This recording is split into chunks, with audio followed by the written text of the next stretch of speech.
भूषण प्यारे।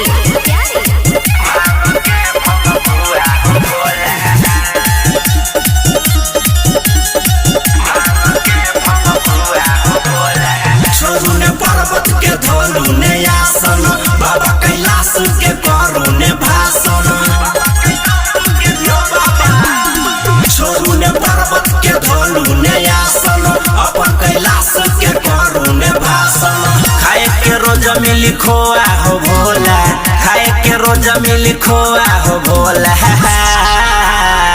भांग के भंग पुआ हो भोला, भांग के भंग पुआ हो Bhola.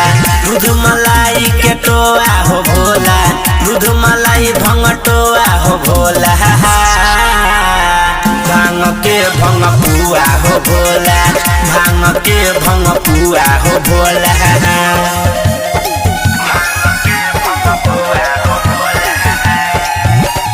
Music by DJ Umesh, Shukipur बाजार। चिलम धोए के धूप न गाजा, सावन भर बाबा हो मारा मजा। जिया हम चला बाबा रखने जिया आटा, गोरा मैया के लागे न पाता। खाए के रोज मिली खोआ हो भोला, गाजा चिलम के मिल जाई झोला। भांग के भंग पुआ हो भोला, भांग